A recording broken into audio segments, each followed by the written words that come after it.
जो वेद तर्क चतुरागमयोग शास्त्रा षडदर्शना दिवशिता न कळे परात्मा तो केवी मी मतील वाल्प विवेक अंशे वर्णीन सर्व विषया कुळ कर्म सक्तो वर्णीन सर्व विषया कुळ कर्म सक्तो गोपाल कृष्ण महाराज की जय, दत्तात्रेय महाराज की जय। मागच्या अवसरामध्ये स्वामींच्या दर्शनाला 2 ब्राह्मण आले होते। स्वामींना दंडोत घालून स्वामींच्या जवळ बसले, स्वामींना विनंती केली, विनवलं, जी आम्हाला गुणकार्य निरूपावेगी। गुणकार्य म्हणजे माणसाच्या ठिकाणी 3 प्रकारची गुण आहेत, रज तम सत्व। हे रजतम सत्व गुण जे आहेत त्याचं आम्हाला निरूपण करावे की एवढंच बोलले, बाकी काय ते जास्त बोलले नाही, कारण त्याला जास्त काही त्यातलं आध्यात्मिक तेवढं ज्ञान नसेल। आणि स्वामींनी मग त्याला प्रश्न केला की आम्ही काय निरूपण करू, तम मिश्रित रज सांगू की रज मिश्रित तम सांगू, का तम मिश्रित सत्व सांगू का सत्व मिश्रित रज सांगू, असे उलट सुलट। कारण कसं असतं, प्रत्येक व्यक्तीच्या स्वभावामध्ये प्रत्येक गुणधर्मामध्ये एक प्रधान ते एक अनुषंगिक, एक अनुषंगिक ते एक प्रधान असं गुणधर्म आहे। तम प्रधान असलं तर रज अनुषंगिक असते, रज प्रधान असलं तर तम अनुषंगिक असते, किंवा रज प्रधान असलं तर सत्व अनुषंगिक असते, सत्व अनुषंगिक असलं तर तम प्रधान राहते। हे असे उलट पालट प्रत्येकाचे वैयक्तिक गुणधर्म असतात। तुम्ही पहा, एखादा सात्विक मनुष्य असला ते समजा सात्विक प्रधान राहतो, तम अनुषंगिक राहतो, काहींचा तम प्रधान राहतो, सत्व अनुषंगिक राहतो। म्हणजे कमी जास्त हे प्रत्येक गुणधर्म प्रत्येक जीवाच्या ठिकाणी कमी जास्त असतात। आणि त्याप्रमाणे आमच्या स्वामींनी निरूपण केलं। पण हे निरूपण करत असताना त्या दोन्ही ब्राह्मणांच्या त्याचं काय त्यांना एवढं महत्त्व समजलं नाही, त्याच्यामुळे स्वामींनी त्यांना थोडक्यातच निरूपण केलं आणि पुढचं काही विषय घेतला नाही, कारण त्यांनी काही शंका बी उपस्थित केली नाही। त्यांच्या आटोक्यात जेवढं होतं तेवढं त्यांना स्वामींनी सांगितलं, बाकीचा विषय स्वामींनी सोडून दिला। नंतर त्याच्यानंतर दुसरी लीळा होती, ती म्हणजे यलम भट्ट उर्फ अवधळ भट्ट आणि त्यांचे जावई कोण, सारंग पंडित, हे स्वामींच्या एकदा दर्शनाला आले होते। आले असताना स्वामी क्षौर करत होते, तर देव विनोदाने म्हणतात की जावई सासरे आले, तुम्हाला काय क्षौर करायचं आहे काय, तुम्हाला काय अनुसरायचं आहे काय, म्हणजे जावई सासरे काही विचार करून आलेत काय, असं स्वामी विनोदाने म्हणतात। कुणाला, सारंग पंडिताला आणि यलम भट्टाला। त्यावेळी यलम भट्ट काय म्हणतात की सारंग पंडिताची स्त्री पत्नी ही तरुण ब्राह्मणी आहे आणि मला माझं क्षौर केलं तरी चालेल, पण ते तरुण आहेत। म्हणजे त्याचं म्हणणं असं आहे की माझी मुलगी ह्या सारंग पंडिताला दिली, उद्या जर हा सारंग पंडित अनुसरला तर माझी मुलगी काय होईल, ती उदास होईल, म्हणून त्यांनी स्वतःवर घेतलं, पण सारंग पंडिताचा पुढाकार घेतला नाही। पण देवाला फक्त काय यांचं विचार, यांचे विनिमय, यांचे स्वभाव, यांचं ममता किती प्रपंचात गुरफटलेले हे फक्त त्यांना दाखवायचं होतं। मग स्वामी काय फक्त हास्य केलं, विनोद केला आणि मग परत स्वामी काय पुढे काही बोललेच नाहीत। नंतर सारंग पंडिताचा कार्यनिषेध म्हणजे सारंग पंडित नेहमी आपल्या स्वामींच्या सन्निधानामध्ये प्रापंचिक ज्या काही अडचणी असतील त्या अडचणी दूर करण्यासाठी स्वामींजवळ म्हणजे स्वामींचं सहाय्य घेण्यासाठी यायचे, आशीर्वाद घेण्यासाठी यायचे। एकेकाळी ते असेच आले होते काहीतरी कार्यासाठी, कार्यसिद्धीला जावं म्हणून. पण स्वामींनी त्यांना पहिलंच सूचना केली की पंडित हो, हे तुमचं कार्य निषेध, म्हणजे तुमचं हे कार्यसिद्धीला जाणार नाही, असं स्वामींनी स्पष्ट सांगितलं.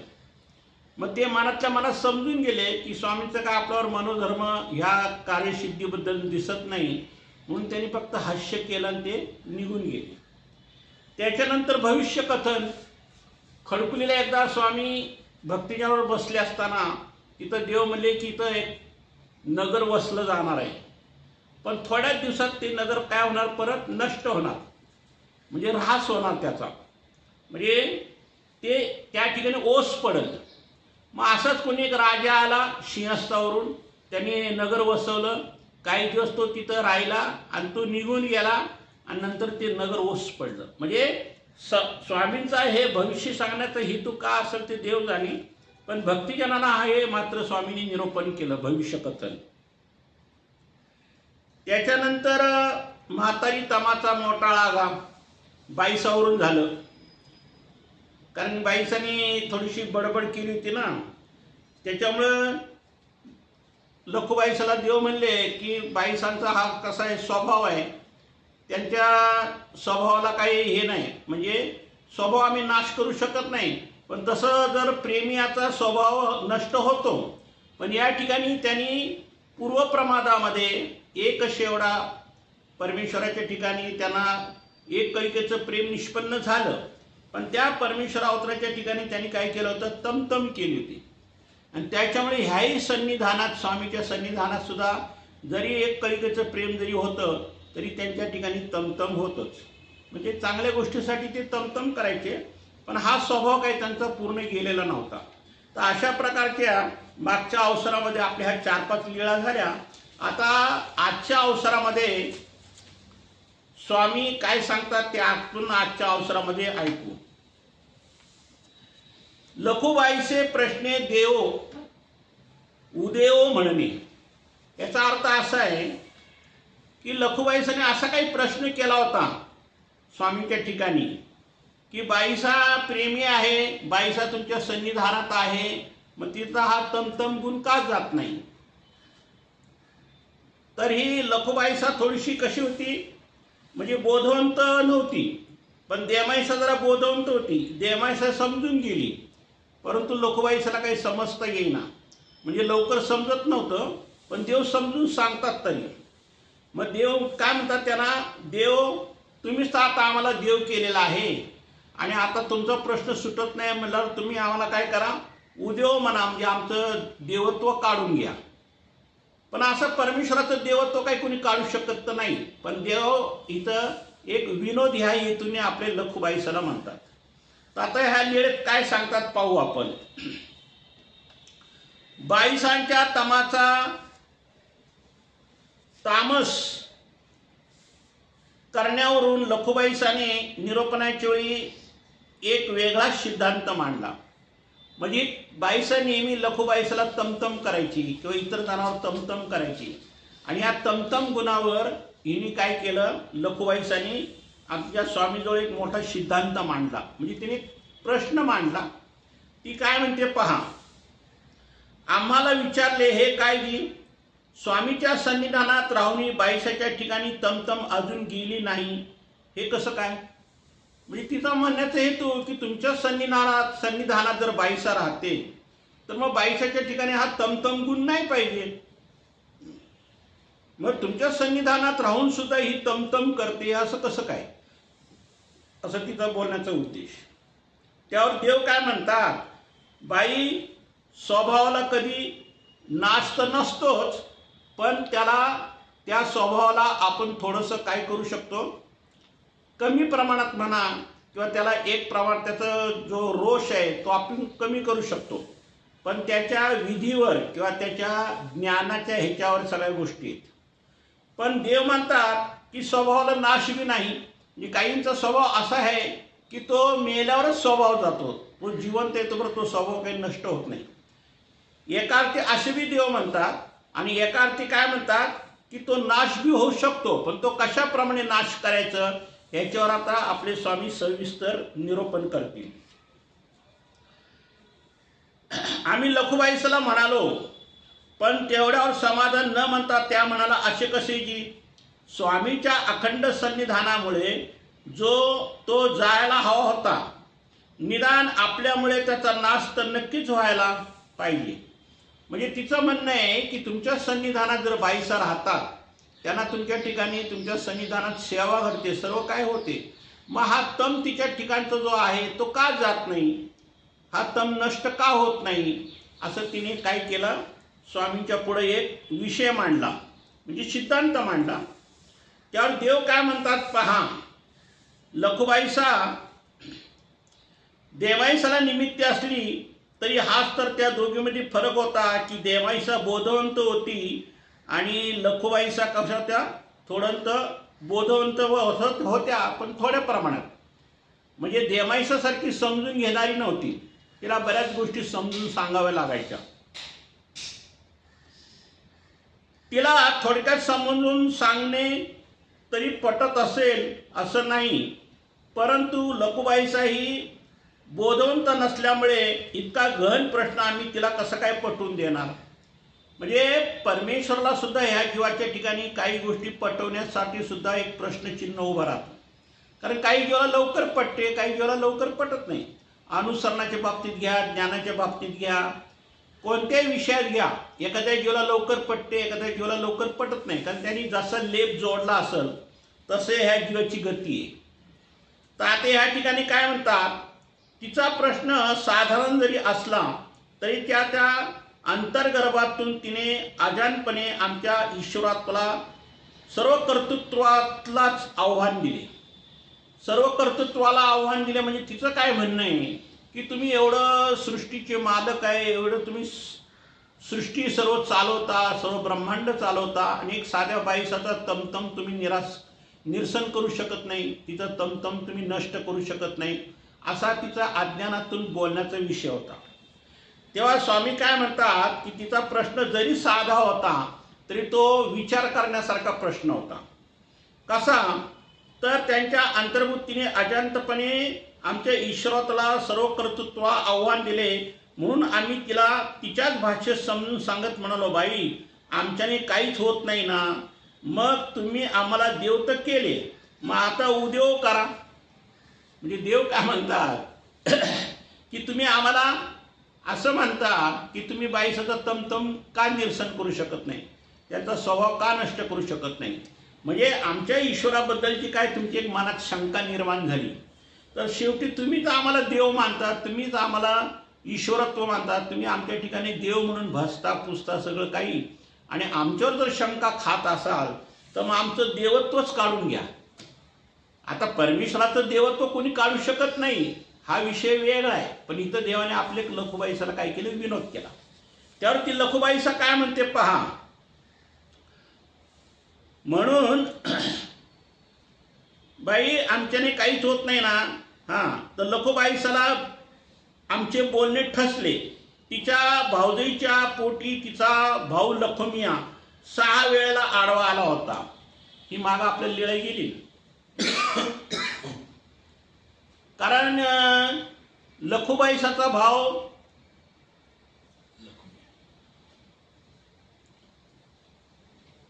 लखुमिया म्हणजे 3 भाव होते ते. हा लखुमिया मला वाटतं मोठा होता आणि तो व्यापाराला चालला असताना त्याला दरोडेखोरांनी मारला. ते 7 जण आणि हा एकटा होता, परंतु हाही थोडासा ताकदवान होता. पण यांनी काय केलं, ते 7 जणाला मारलं. पण ह्यालाही 7 जणांनी हल्ला केल्यामुळे ह्यालाही खूप जखमा झाल्यामुळे हाही तिथे तो पडला. त्याच्यामुळं त्याला 7 पटीने जडत्वाचे नरक आक्षेपले.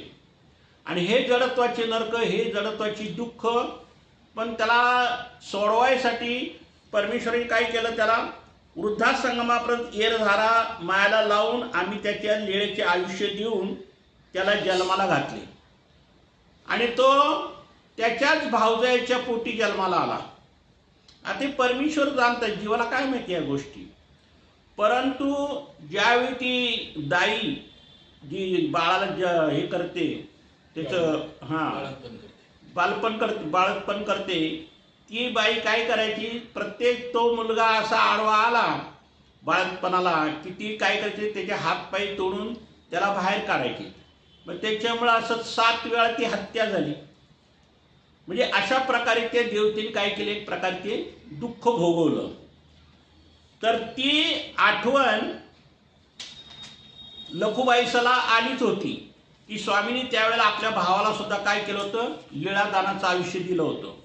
म्हणजे परमेश्वर काही करू शकतात, पण आपण हे अज्ञानाने जे स्वामींशी प्रश्न केला ह्याच्याबद्दल तिला थोडंसं वाईट वाटलं. पण स्वामी काय करतात, परत निरसन करून सांगतात की जी माझ्या म्हणण्याचा तसा उद्देश नव्हता, आपल्या सन्निधानी स्वभावास नाश होत नाही असे मला म्हणायचे होते. ती म्हणे मला तुमच्याबद्दल शंका नाही, परमेश्वरावताराचं कार्य खूप मोठं आहे हे मी जाणते, परंतु मला एकच अशी शंका आली की तुमच्या सन्निधानात राहून या बाईसाचा तमतम स्वभाव हा का जात नाही, हा जायला पाहिजे होता, एवढीच माझी शंका होती. मग असे विचारता का, मग तुम्ही तर आमच्या ईश्वरत्वाला धक्काच लावला, असे हास्य स्वीकारून तिला म्हणून भक्तिजनांना निरूपण करण्याच्या उद्देशाने आम्ही पुढे म्हणालो. मग आता तिने जरी प्रश्न केली, शंका काढली, तरी ह्याच्या पाठीमागे परमेश्वराचा उद्देश एकच असतो की इतर भक्तांना सुद्धा त्याचं ज्ञान व्हायला पाहिजे. म्हणून त्या दृष्टीने आमच्या स्वामींनी काय केले, निरूपणाला सुरुवात केली. देव काय म्हणतात पहा, स्वभाव हे ध्येयासोबतच जन्माला येत असते. प्रत्येकाचा स्वभाव हा जन्मताच येतो. आणि ते कसा जन्मताच येतो की त्यांनी जसा लेप जोडला असेल तसं तो जन्माला येणार. समजा त्यांनी मागच्या पूर्वप्रसवामध्ये अन्नदान करताना किंवा भोजन देताना जर काही तमतम केलं असं तो तमतम स्वभाव तो लेप निष्पन्न झाला. सात्विक स्वभावाने केला तर सात्विक, राजस भावनेने केलं तर राजस स्वभाव, उदास भावनेने केले तर उदास स्वभाव. म्हणजे प्रत्येक व्यक्तीचा हा स्वभाव जो आहे तो पूर्वभजनात जसं त्याला घडलं त्याप्रमाणे तो त्याला लेप आक्षेपला जातो. तर देव काय म्हणतात, स्वभाव हे देहासोबतच जन्माला येत असतात आणि देहासोबतच नष्ट होतात.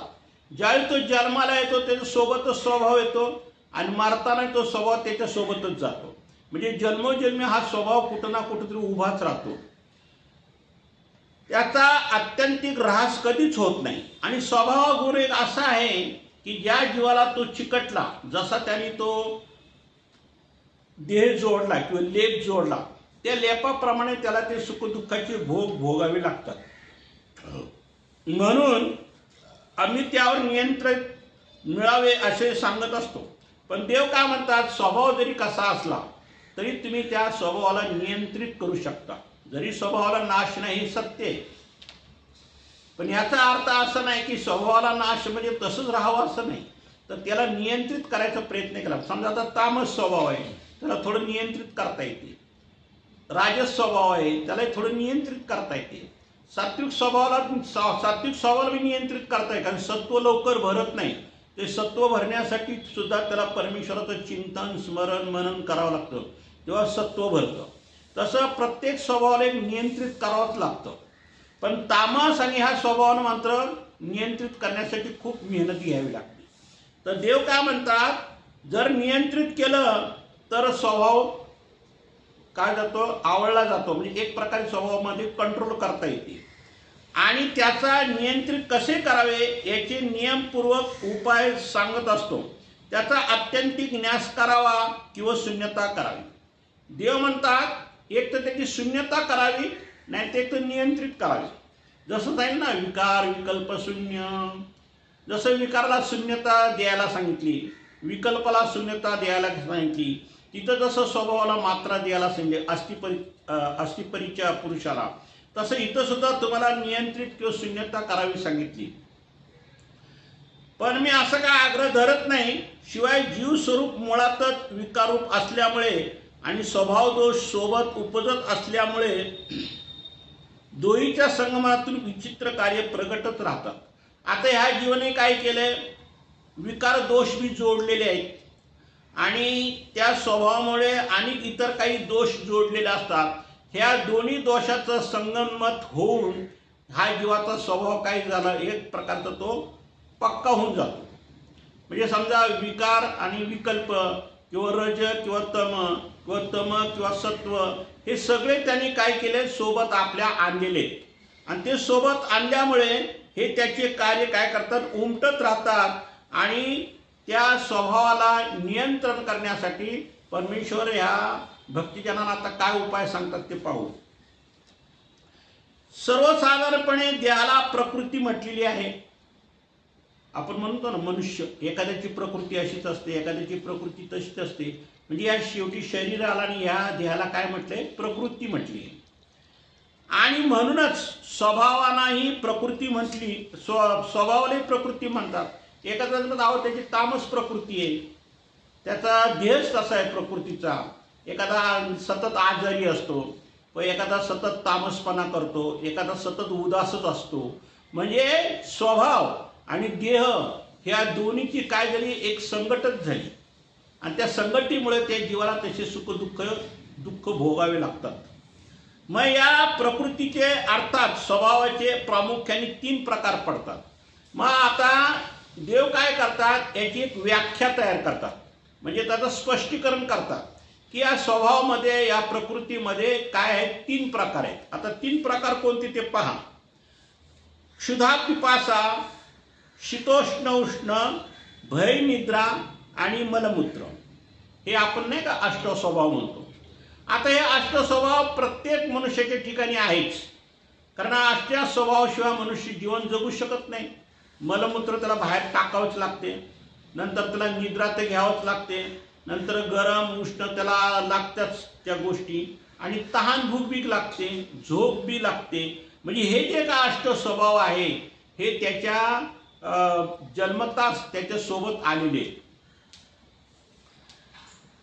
देहधर्माचा स्वभाव म्हणतात, आणि दुसरे त्या योगे निर्माण होणाऱ्या इंद्रिय धर्मांनाही स्वभाव म्हणतात. आणि काही इंद्रिय धर्म बी आहेत, आहे की नाही. म्हणजे जे आपल्याकडे पंच ज्ञानेंद्रिय आहेत शरीरामध्ये, त्या पंच ज्ञानेंद्रियांच्या ठिकाणी बी काय आहेत, स्वभाव आहेत. आणि या दोहींना रजस्तमे व्यापून वर्ततात. आणि हे देहाला, इंद्रियाला, ह्या सगळ्या गोष्टीला काय झाले, रजतम व्यापून राहिलेले, आहे की नाही. म्हणजे या संपूर्ण शरीरालाच हे रजतम सत्व उदास हे सगळे गुण काय केले, बांधले गेलेले. त्याच्यामुळे जसा तो लेप जडला तसा तो चालतो. त्या प्रकृती धर्मालाही स्वभावच म्हणतात. या तिन्ही स्वभावाचे प्रगट कार्याला सामान्यपणे प्रकृती म्हटली जाते.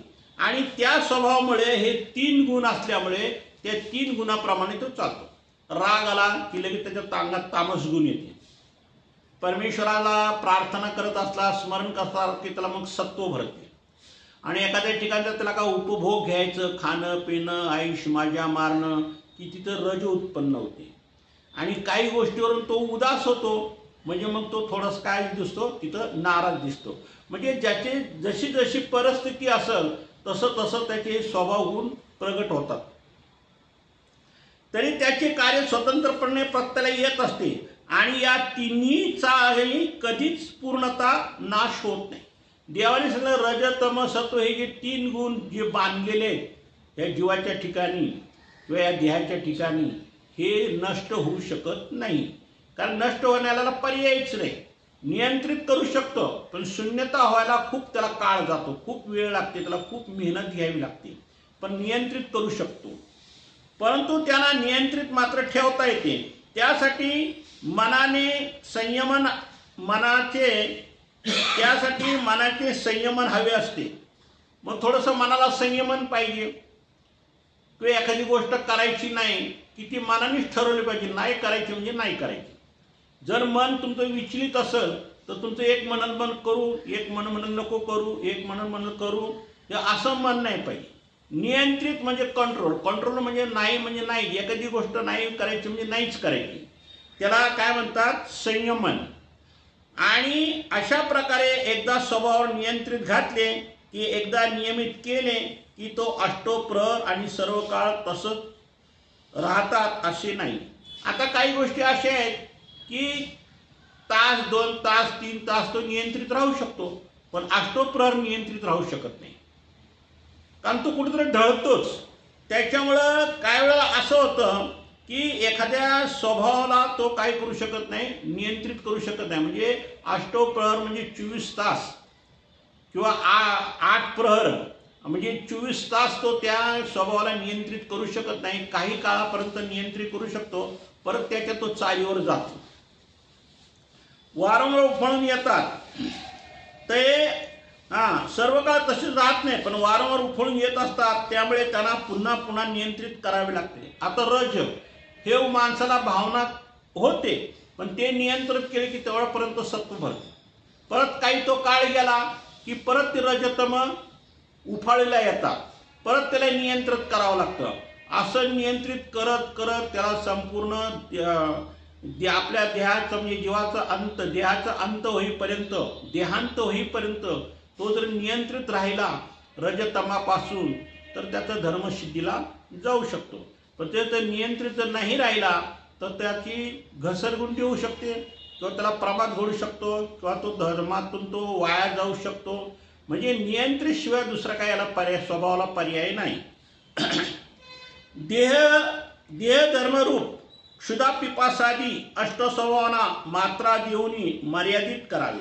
आता देह धर्म, देहाचे धर्म काय आहे? क्षुधा पिपासा, मळमूत्र, उष्ण शीतोष्ण नाही ना, नंतर निद्रा, भय, ह्या ज्या गोष्टी आहेत स्वभावाच्या ठिकाणी, ह्याला सुद्धा काय करावं लागतं? नियंत्रित करावं लागतं. त्यासाठी म्हणजे देहाच्या गरजेपुरते त्याचे कार्य करावे. आता देहाला ज्या गोष्टीची गरज आहे ती गरजेपुरतंच ते कार्य करायचं, अतिरेक करायचं नाही.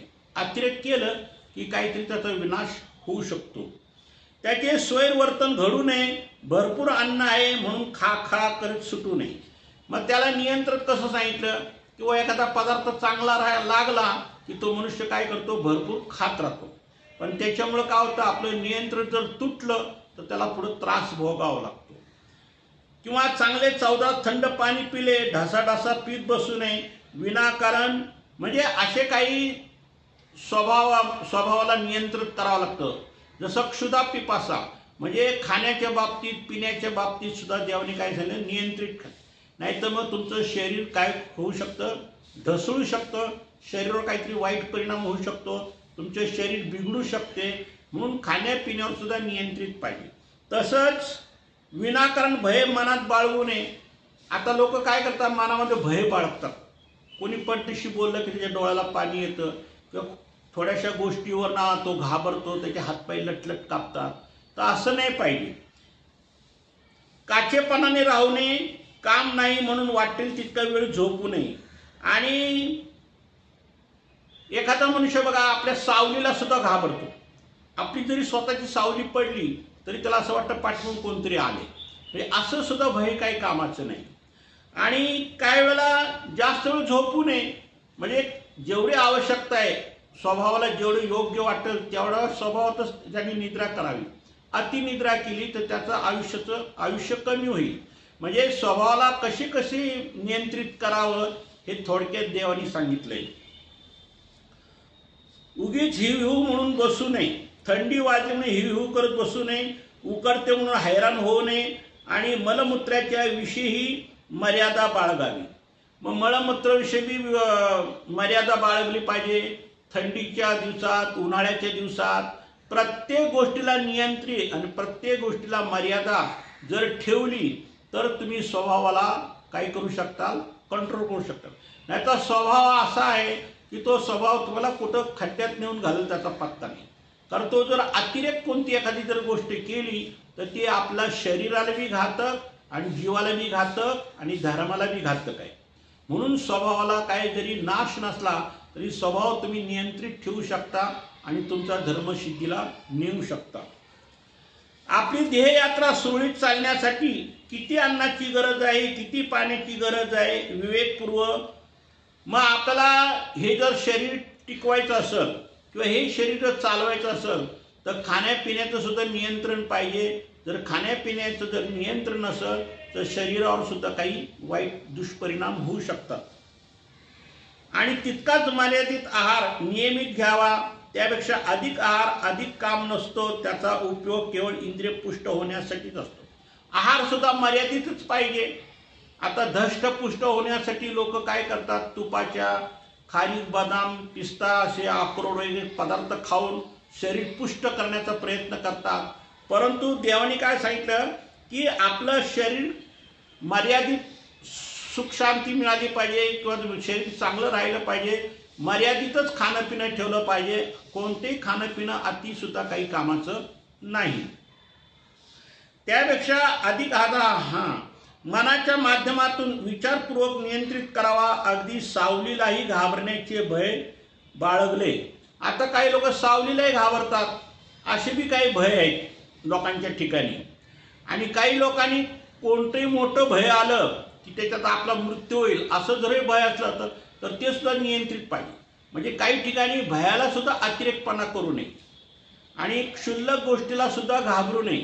म्हणजे प्रत्येक गोष्टीला काय केलं, नियंत्रण सांगितलंय देवाने.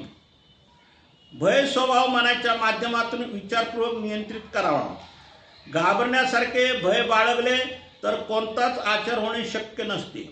आता काही गोष्टी घाबरण्यासारख्या आहेत, घाबरण्यासारख्या ठिकाणी घाबरलंच पाहिजे. जिथं घाबरण्याची आवश्यकता नाही तिथं घाबरून बी चालत नाही. आता आटनविजन करणारे भिक्षुक काही वेळेला त्याला रात्री अपरात्री जंगलात थांबावं लागतं, गावाच्या उशिरीला थांबावं लागतं.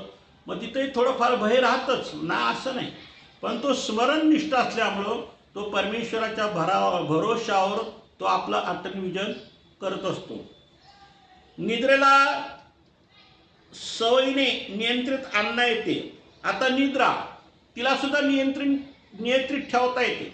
अतिनिद्रा बी काही कामाची नाही. ती प्रमाणात जर निद्रा असेल तर त्याचा आपला उपयोग आहे. उष्णतेला थंडीचा परिहार करावाच लागतो. मग आपण नाही का थंडी वाजली की चहा पितो किंवा जास्त गरम झालं तर आपण थंड पदार्थ घेतो. म्हणजे उष्णतेला थंड आणि थंडाला उष्ण असं परिहार काहीतरी आपण करतोच. क्षुधा पिपासा मर्यादित केली तर मलमूत्रावर आपोआप नियंत्रण ठेवता येते. मलमूत्राचं तसंच आहे. ते जर तुम्ही नियंत्रित असलं तर काय होतं, खाणं पिणं जर तुमचं नियंत्रित असलं तर मलमूत्र बी नियंत्रित राहते. आता दुसरा प्रकार, ह्या आता एक प्रकार सांगितला स्वभावाचा. आता दुसरा प्रकार कसा बघा. इंद्रिय धर्मरूप इंद्रियाचे वर्तन याविषयी पाणी चोऱ्याचे मुख्य द्वार धरून ठेवले की सर्व द्वार धरले जातात. जसं आपण म्हणतो ना, एखादा मेन दरवाजा बंद केला तरी बाकी दरवाजे आपोआप हे होतात. पण मेनच दरवाजा उघडा ठेवला आणि बाकीचे दरवाजे बंद करून ठेवले त्याचा काही उपयोग नाही. तसं आहे. त्याचप्रमाणे सगळ्यात महत्त्वाचे रस इंद्रिय नियंत्रण ठेवले की सर्व इंद्रिये आपोआप आवरली जातात.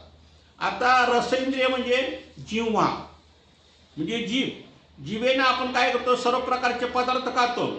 आंबट, तिखट, तेलकट, कडू, गोड सगळं. पण ते जर नियंत्रित खाल्लं तर प्रकृतीला काय बाधा होणार नाही.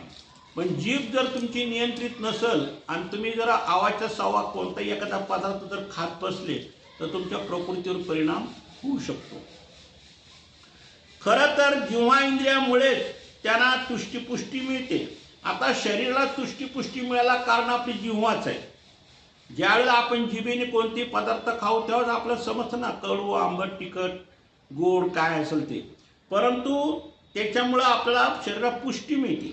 जर जिभेला जर चव नसेल तर शरीराला पुष्टी काय मिळणार. जसं आता जिभेची आवश्यकता आहे, दाताची आवश्यकता आहे, लाळ असते तोंडात तिची आवश्यकता आहे, सगळ्या गोष्टीची आवश्यकता आहे.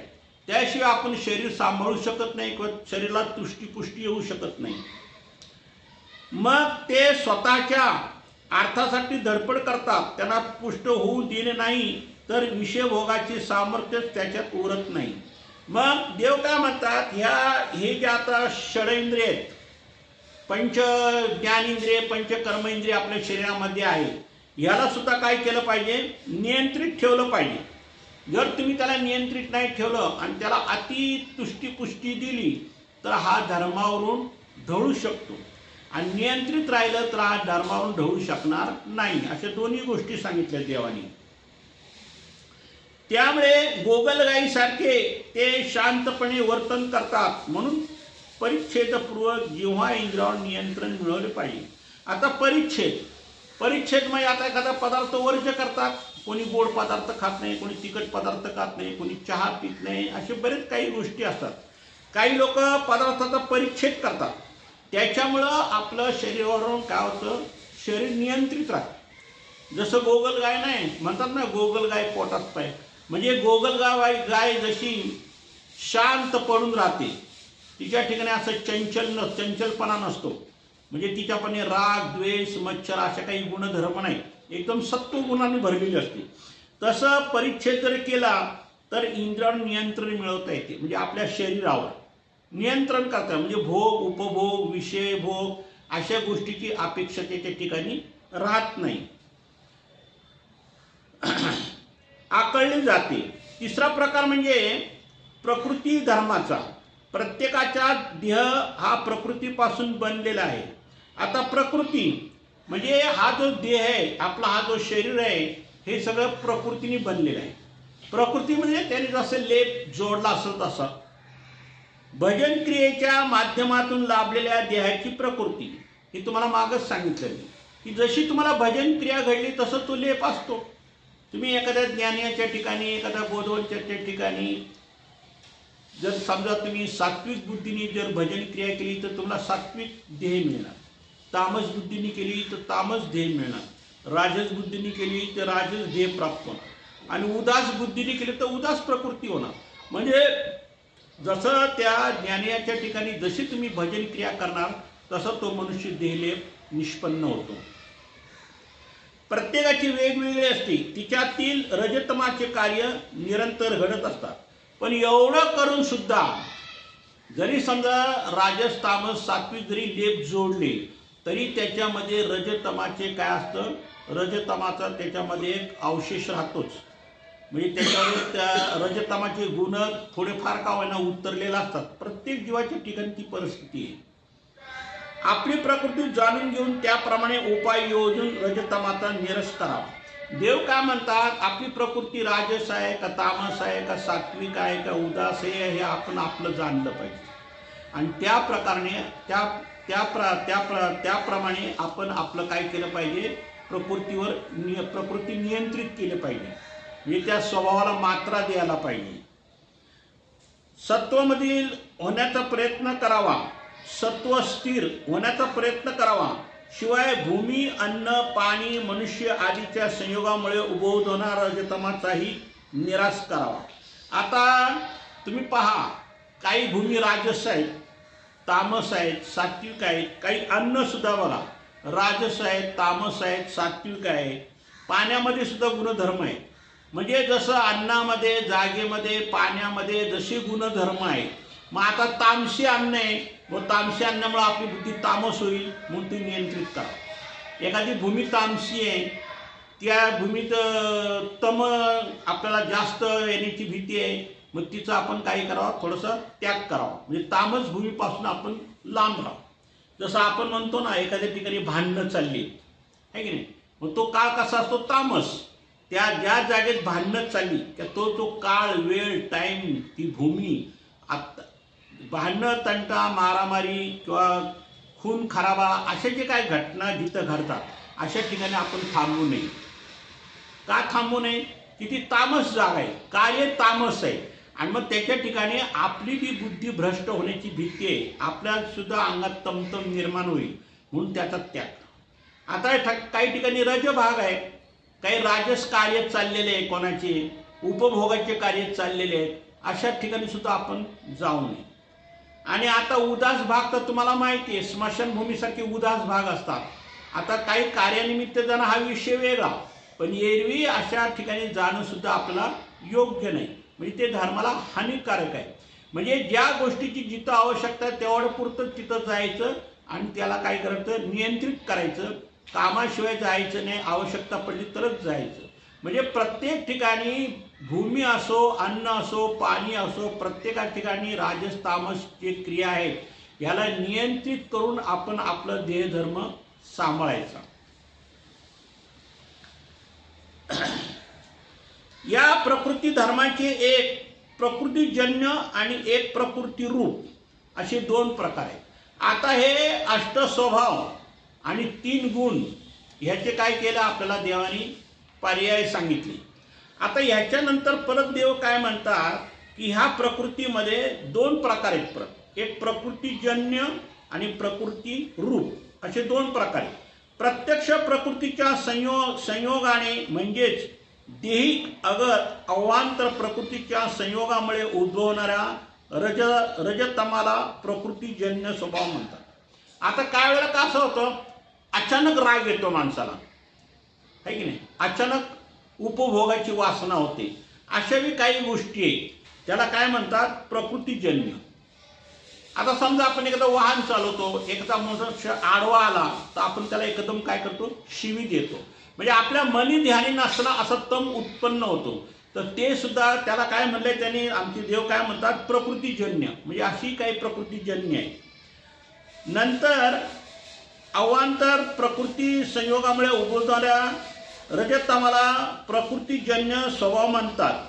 आणि पूर्वप्रमादातील कर्माच्या प्रसंगामुळे वेळोवेळी उद्भवणाऱ्या रजतमाला प्रकृतीरूप म्हणतात.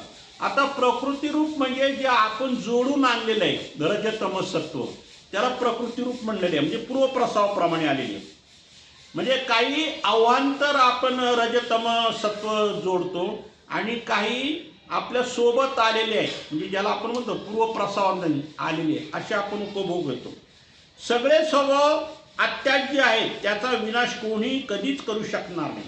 मग देव का म्हणते हे जे तीन गुण आहेत किंवा हे जे स्वभाव आहेत हे कसे आहेत माहिती आहे, म्हणजे आपल्या सोबतच आलेले आहे आणि ते नष्ट होऊ शकत नाही, नाश होऊ शकत नाही. त्याला फक्त नियंत्रित करायचं आपल्या हातात आहे, बाकी नष्ट करायचं आपल्या हातात नाही. आणि परमेश्वर सुद्धा नष्ट करू शकत नाही. फक्त जो प्रेमी आहे त्याचे तीन हे स्वभाव उच्छेदून जातात, नाही असं नाही, पण तरी समजा त्यांनी जर तसं लेप जोडला असला तर तो उद्भवू शकतो. आता बाईसातच घ्या ना, एक कलिकाच्या प्रेमी असून सुद्धा त्यांच्या ठिकाणी तमतम गुण होतात. कारण ज्या परमेश्वराच्या ठिकाणी त्यांनी भजन क्रिया केली त्या भजन क्रियेत काहीतरी किंवा त्या सन्निधानात काहीतरी त्यांना तमतम घडलं असेल, म्हणून ह्या जन्मात सुद्धा परमेश्वराच्या सन्निधानात त्यांना तमतम करावं लागायचं. म्हणजे हा प्रसरूपच लेप आहे, ते काय कोणाच्या हातातल्या गोष्टी नाही. तर मर्यादित करणे, नियंत्रित ठेवणे प्रत्येकाला शक्य असते, त्यासाठी विशिष्ट उपाय योजना मात्र करावे लागतात. देव काय म्हणतात, प्रत्येक गुणाला, हे जे तीन गुण आहेत याला तुम्ही नियंत्रित करू शकता पण नष्ट करू शकत नाही. आणि नियंत्रित करण्यासाठी त्याला उपाय स्वामी सांगितलेलेच आहे. प्रत्येक वेळेला आवश्यक ते उपाय करून उद्भवणारे उफळणारे स्वभाव वेळोवेळी मर्यादित करावे लागतात. आता हे जे स्वभावाला जी मात्रा द्यायला सांगते हे वेळोवेळी तुमच्या ठिकाणी उद्भवणारच. कशावरून तरी तम उद्भवणार, कशावरून तरी रज उद्भवणार, कशावरून तरी सत्व उद्भवणार, कशावरून तरी उदासीनता येणार. हे उद्भवणाऱ्या गोष्टी पावलोपावली घडणारच. पण ते नियंत्रित करण्याचं आपल्याला थोडंफार का होईना त्याचं ज्ञान पाहिजे आणि नियंत्रित करता आलं पाहिजे.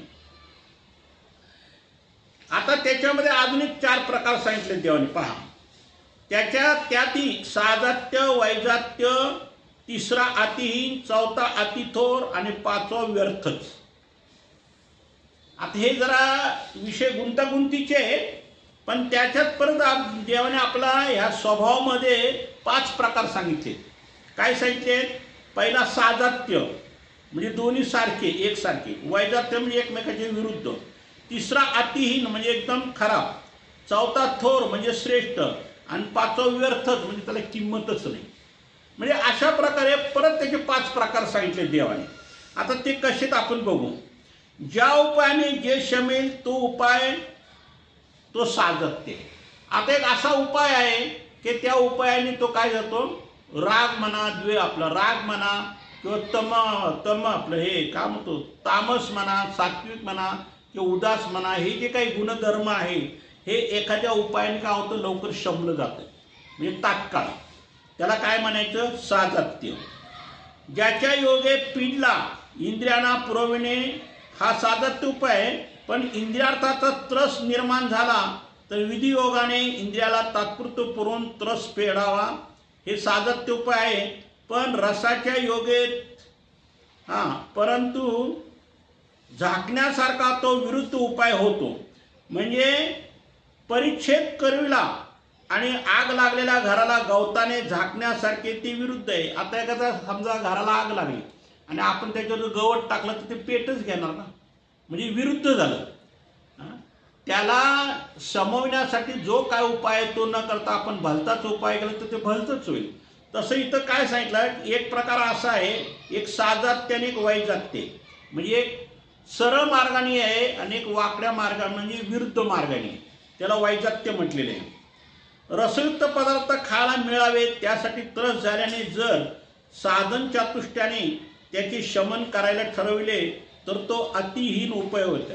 आता देवाने काय सांगितलंय, जो पदार्थ रसयुक्त पदार्थ आहे ते आपल्या स्वामींनी वर्ज करायला सांगितले आणि त्याच्यापासून रजतम आपला विषय हे होतात ना.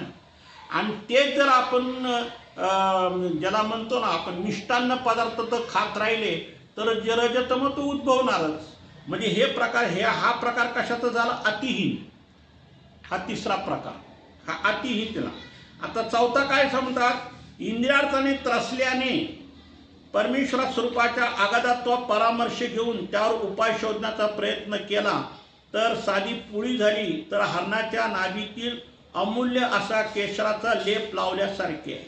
आता एखादा साधी पुळी झाली, पुटकुळी झाली आणि त्याला आपण मोठं दवा औषध पाणी करत बसलो ऑपरेशनासारखं, तर तो कसा झाला, थोर झाला, म्हणजे अतिरेक झाला. ज्याला जे योग्य तेच करायला पाहिजे. तुम्ही समजा साधा काटा मोडला आणि तिथं प्लॅस्टर करत बसलं त्याचा काय उपयोग होणार आहे का, नाही. तर जे काटा मोडला किंवा छोटी पुटकुळी आली त्याला छोटाच आपल्याला त्याला प्राथमिक उपचार ज्याला आपण म्हणतो तो करावा आणि मोठ्या दुखण्याला मोठं उपाय करावा. मग तिथं प्लॅस्टर ऑपरेशन अशा गोष्टी आहेत. मग जिथं जो उपाय करायचा तो करायचा, जिथं नाही करायचा तो जर केला तर तो एक प्रकारे काय झाला, थोर प्रकार झाला. हा चौथा प्रकार, तो अतिथोर उपाय झाला. आणि मुख्य विषयामुळे त्रसल्याने पुरख्याने स्त्रीविषयी आणि पिंगळाने पुरुषाविषयी जसा वस्तुविवेक केला तसं करून आपल्या आणि विषयाच्या अनित्यविषयी वस्तुविवेक करून त्याला आम्ही देवत मानून स्वतःला सावरा. आता हे आम्ही देवत का मानले तर त्यांनी मागची उदाहरणं दिली की पुरुणी एका स्त्रीला किंवा पिंगळाने एका पुरुषाला काय केलं, विषय नष्ट वाढले. म्हणजे ते विषय हे कसं आहे, काय सांगितलं त्यांनी, अमित्य आहे. अमित्य म्हणजे नरक, घाण. म्हणजे विषय वासना कसे नरक आहे, घाण आहे असं जो समजून चालणार आणि त्याच्याकडे जो पाठ फिरवेल तोच खरा काय आहे, इंद्रियार्थ परिच्छेद केलाचा. म्हणजे तो खऱ्या ह्या 5 पैकी हे आहे, काय म्हणतो आपण त्याला, व्यर्थ. म्हणजे तो म्हणतो या विषयात रमण्यात काय अर्थ नाही, हे सगळं व्यर्थ आहे. एक क्षणिक सुख आहे आणि नंतर दुःख भरलेलं आहे. म्हणजे त्या गोष्ट तो व्यर्थ मानतो. म्हणजे देवाने ह्या 3 गुणात आणि 3 गुणात हे 5 प्रकारचे त्यांनी सांगितले, साजात्य, वैजात्य, अतिहीन, थोर आणि शेवटी व्यर्थ. पूर्वप्रसवातील रजस्तमे वेळोवेळी उफळून येतात, त्यासाठी दोषाच्या अनुरूप चतुर्विध दुःखरूप मार्गाचे सेवाभावाने दास्य करावे. मग आता स्वामी काय म्हणतात, एखाद्या जीवाच्या ठिकाणी जर वेळोवेळी विषय वासना उत्पन्न होणं आहे की नाही, तम उत्पन्न होणं, मग त्याला काय सांगितलं, त्यातून बाहेर पडण्यासाठी काय सांगितलं तर त्याला चतुर्विध दुःखपूर्वक आणि सेवादास्य सांगितली. आर्त, निर्वेद, अनुताप, अनुशोच, हे जसं आता आपल्याला सांगितले स्मरण किंवा ते हे काय झालं सेवादास्य, अशा जर गोष्टी केल्या तर त्या उपभोगाच्या राजस्थामसाच्या गोष्टीतून काय होतं, ते नियंत्रित होतात. म्हणजे हा एक उपाय सांगितला. आणि दुसरी गोष्ट म्हणजे प्रायश्चित. मग प्रायश्चित होऊन नंतर उपजण्यास प्रतिबंध होतो आणि तुम्ही जर योग्य प्रकारे जर प्रायश्चित केलं तर ते कायमचंच प्रतिबंध होतो.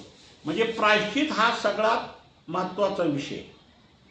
म्हणून आपण दरवर्षी नाही का प्रायश्चिताचा कार्यक्रम ठेवतो नवरात्रामध्ये, नवमीच्या दिवशी, की निदान वर्षातून एकदा तरी आपलं प्रायश्चित व्हायला पाहिजे.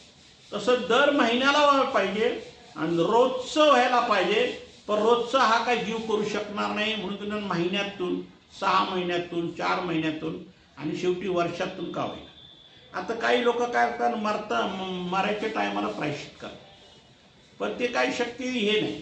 जो निदान वर्षातून जरी एकदा एक वेळा जरी प्रायश्चित केलं तरी त्याचे पुढचे जे काही प्रसव असतात ते ठाकले जातात किंवा आपल्याकडनं मोठा दोष घडू शकत नाही. म्हणजे ते एक प्रकारचा आपल्या दोषाला काय होतं, एक नियंत्रित ठेवते. म्हणून प्रायश्चित करणं हे सगळ्यात महत्त्वाचा आपला विषय आहे. स्वभाव म्हणजे प्रकृती, अर्थात निसर्ग धर्म स्वभावात आणि विकारात भिन्नता आहे. आता निसर्ग धर्म आणि विकारात काय भिन्नता आहे, परंतु त्यांच्या मिश्रणाने निर्माण होणारा कार्यालय स्वभावरूप मानले जाते. आता काही नैसर्गिक गोष्टी असतात, काही कृत्रिम गोष्टी असतात. मग अशा जरी गोष्टी असल्या तरी ते काय करतात, आपल्या ह्या कार्याला उच्छेदित करतात आणि त्याला एक स्वभावरूप मानलेला आहे. जसे पाहणे हा एक डोळ्याचा नैसर्गिक स्वभाव आहे, पण तेच अन्यथा पाहून पाहणे हे विकाराची कार्य. आता आपण डोळ्याने पाहतो, सहज पाहणं हा विषय वेगळा आहे आणि विकारूप दृष्टीने पाहणं हा विषय वेगळा आहे.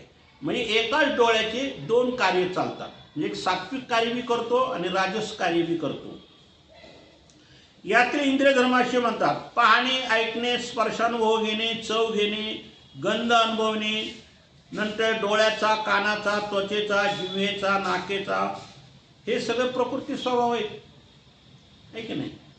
रागाने मारणं आणि प्रेमाने हात फिरवणं, हात तोच, पण रागाने तोंडात मारणं आणि प्रेमाने पाठवून हात फिरवणं ह्याच्यात किती फरक आहे. प्रेमाने पाठवून हात फिरवणं म्हणजे सात्विक कार्य झालं आणि रागाने मारणं हे तामस कार्य झालं. म्हणजे ह्या प्रकृतीच्या ठिकाणी, ह्या शरीराच्या ठिकाणी 3 गुणाचं कार्य हे काय करतं, शरीर करतं. म्हणजे या शरीराच्या ठिकाणी 3 गुण आहेत अष्टस्वभावामध्ये. ते विकारूप होऊन, आणसारखे होऊन, म्हणजे प्रकृतीच्या स्वभावाच्या वेगवेगळे होऊन पाहणे, ऐकणे, स्पर्शानुभव घेणे, चव घेणे, गंध घेणे हा इंद्रियाचा धर्म आहे. मग आता इंद्रियाचा धर्म कसा, स्पर्श झाल्याशिवाय समजत नाही, तो वास घेतल्याशिवाय समजत नाही. हे पंच ज्ञानेंद्रिय जे आहेत आपल्या ठिकाणी, शरीराच्या ठिकाणी, हे सर्व ते गंध स्पर्शाचं कार्य करतात. दृक्स्पर्श आलाप अंतकरण म्हणतात नाही का, ते त्याचाही स्वभाव समावेश आहे. या विकारूप स्वभावाचा नाश होत नसला तरी त्याला निराश करता येतो. देव म्हणता हे जे स्वभाव आहेत राज तम सत्व, हे तुम्ही नाश करू शकत नाही, ही गोष्ट ठीक आहे, परंतु त्याचा निराश करता येतो. निराश म्हणजे नियंत्रित करता येते. म्हणजे त्याच्या कार्याचा प्रतिबंध केला तर तो नासल्यातच जाय. मग तुम्ही जर सतत त्याचा प्रतिबंध जर करत गेले तर तो नासल्यातच जाम आहे, म्हणजे नष्ट झाल्याच जाम आहे. पण तो सतत करत राहिला तर, जर तुम्ही धरसोड कळलं तर तो नासला जाऊ शकत नाही, तर तो नष्ट होऊ शकत नाही. देह संबंधिक रजस्तमे चरेच्या योगे पातळ होत जाऊन अखेर नाहीसे झाल्यासारखे होतात, पण नाहीसे होत नाही. आता देह संबंधित जे काही रजतमाच्या ज्या गोष्टी आहेत ते काय होतात, पातळ होतात. म्हणजे आपण जर स्वभावाला जर नियंत्रण ठेवलं, मग रज असो तम असो, तर ते काय होतात, पातळ होतात. म्हणजे काय होतात, कमी कमी होत जातात, पण पूर्ण नष्ट होऊ शकत नाही. तो ज्या वेळेला मरेल किंवा त्याला मनुष्य देह दुसरा मिळेल त्यावेळेला तो कुठंतरी पूर्ण तो नष्टाला होईल. म्हणजे ह्या जन्मी त्यांनी ब्रह्मचर्याचा जर प्रयत्न केला तर त्याच्या ब्रह्मचर्याचा फायदा त्याला पुढच्या जन्मी त्याला जास्त मिळणार. म्हणजे ह्या जन्मात स्वभावाला तुम्ही जर मात्रा देत राहिली, ही मात्रा तुम्हाला पुढच्या जन्मी उपयोगी येते.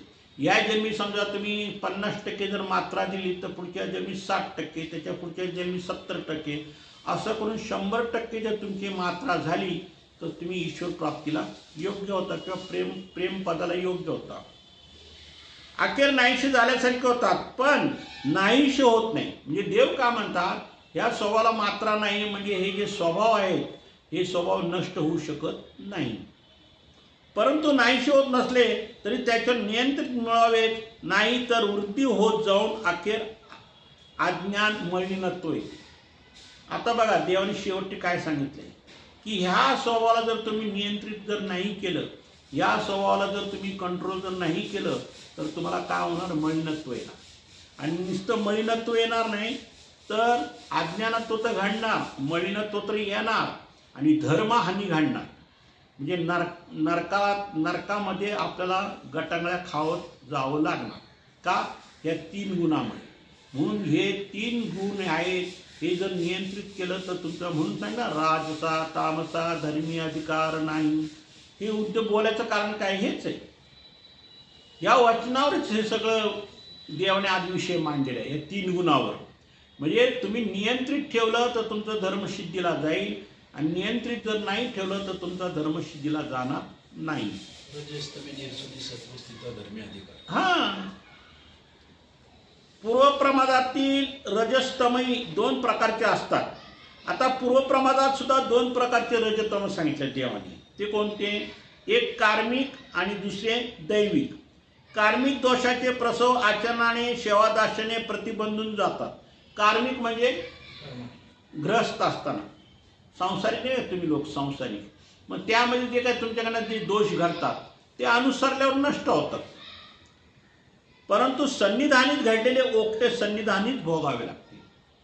सन्निधानी म्हणजे समजा परमेश्वराच्या सन्निधानात म्हणा किंवा अनुसरल्यावर म्हणा, जे तुम्ही काही चांगले वाईट जे काही कर्म करणार ते त्यावेळेलाच भोगले जातात. ग्रस्तामध्ये घडलेले सन्निधानी हे होतात, नष्ट होतात. पण सन्निधानी केलेले कुठं नष्ट होणार? जसं ती एक म्हण आहे ना लोकांमध्ये, काय म्हणतात, मांजर मारलं तर पाप लागतं आणि ते फेडायला कुठं जातो? काशीला. आणि काशीला मांजर मारलं कुठं फेडणार? ते तिथंच फेडावं लागलं. तसा हा प्रकार आहे. म्हणजे देव काय म्हणतात की ह्या रजतमामध्ये बी 2 प्रकार आहेत, एक कार्मिक आणि दैविक. कार्मिक दोषामध्ये जे काय आचरलं असेल ते सेवादास्याने प्रतिबंध होते. म्हणजे ईश्वराच्या ठिकाणी सेवादास्य केलं ते प्रतिबंध होईल. परंतु सन्निधानात, म्हणजे ईश्वराच्या सन्निधानात म्हणा किंवा आपण ज्या वेळेला अनुसरतो त्याच्यात म्हणा, जर असे दोष घडले तर ते कुठं फेडणार? तर ती इथंच फेडावं लागतं. ते काय दुसरीकडे जावं लागत नाही. ते नाही का, सन्निधानाचे भोग सन्निधानीच भोगावे. हे काय, सन्निधानीच भोगावे लागतात. त्याला पर्यायच नसतो. बाईसाना प्रेमाधिकार निष्पन्न झाला त्यावेळी परदृश्य परमेश्वर अवताराच्या भजनाने प्रेमाधिकार जोडला. आता बघा, बाईसाचं तेच उदाहरण दिलं देवाने की ह्या बाईसाला एवढा जरी प्रेमाधिकार घडला, पण तो कसा घडला तर एक शेवडा परमेश्वराच्या ठिकाणी त्यांना हा काय घडला, प्रेमाचा उपाय घडला, प्रेमाधिकार जोडला. पण त्याच परमेश्वर अवताराच्या ठिकाणी तमही भोगला. मी काय केलं? तमतम केली. कशावरून काय व्हायना केली असेल. मग तो तमतम भोग आता ह्या आमच्या स्वामीच्या सन्निधानात परत उद्भवला. म्हणजे तमतम करीत क्रिया केली ती आता त्यांना आमच्या सन्निधानात भोगावी लागत आहे. प्रत्येक जीवाचं आहे, बाईसाचंच नाही, पण एक बाईसाचं देवाने आपले उदाहरण दिलं. त्यामुळे त्यांच्या ठिकाणचा तो दोष आमच्या सन्निधानात देखील दूर होणार नाही. मग देव म्हणतात आमच्या ठिकाणी कसं काय दूर होईल? त्यांनी तो तसाच जोडला आहे. पहिल्या परमेश्वराच्या ठिकाणी तो जोडलेला आहे. तो ह्या जन्मात तो राहणारच आणि ह्या ठिकाणी त्यांनी जोडलेला आहे, तर तो कुठं जाणार? हा, ते जर त्यांनी जर त्यांच्या मनाने जर नियंत्रित केला तरच तो नियंत्रित राहू शकतो. परंतु त्यांनी जर नियंत्रित नाही केला तर तो राहू शकत नाही. आणि बाईसा नियंत्रित राहू शकत नव्हत्या. बाईसाला क्षुल्लक गोष्टीवर लगेच राग यायचा. म्हणजे चांगल्या गोष्टीसाठी राग यायचा. पण देवाचं काय म्हणणं आहे की शेवटी तामसच गुण आला ना तो. त्याला पर्याय नाही. त्यावर उपाय तरी काय करणार? सामान्यतः समाजात स्वभावाला इलाज नसतो, जी त्याची खोड मेल्याशिवाय जात नाही. जसं आपण समाज म्हणतो ना, जी त्याची खोड मेल्याशिवाय जात नाही, तसं हे स्वभावच आहे. स्वभावाशी नाश नाही. म्हणजे हा स्वभाव नियंत्रित करता येते, परंतु तो नष्ट होऊ शकत नाही. एवढ्या ह्याच्यातून फक्त स्वामीने एकच सांगायचं आहे की स्वभावाला नाश जरी नसला तरी स्वभावाला तुम्ही नियंत्रित करू शकता. असे अनेक वाक्यप्रचार स्वभावात कधीच नाश होत नसत म्हणून निर्माण झाले. म्हणून अशा प्रकारे स्वभावाला नाश नाही हे आमच्या स्वामींनी तर सांगितलेलंच आहे. पण व्यवहारात सुद्धा आपण बघतो ना की जितेची खोड मेल्याशिवाय जात नाही, तसं ह्या स्वभावाला नाश नाही. परंतु देव म्हणतात ह्या स्वभावाला तुम्ही नियंत्रित करू शकता, त्याच्यामुळे तुमचा धर्मसिद्धीला जाऊ शकेल. आणि तो जर नियंत्रित नाही केला तर तुम्हाला धर्माची हानी घडू शकेल. त्याच्यामुळं ईश्वरता अंतरण, परंतु नरक जोडले जाते. म्हणून देव काय म्हणतात, या तिन्ही स्वभावाला म्हणजे रजतम सत्वाला काय करा, नियंत्रित ठेवा आणि आपला धर्मसिद्धीला न्या. दंडवतो सर्वज्ञ श्री चक्रधर स्वामी की जय. श्री दत्तात्रेय महाराज की जय. आला ना स्वभाव गुणाचा विषय निर्णय, एवढा मोठा निर्णय बघा. स्वभावशी नाश नाही एवढे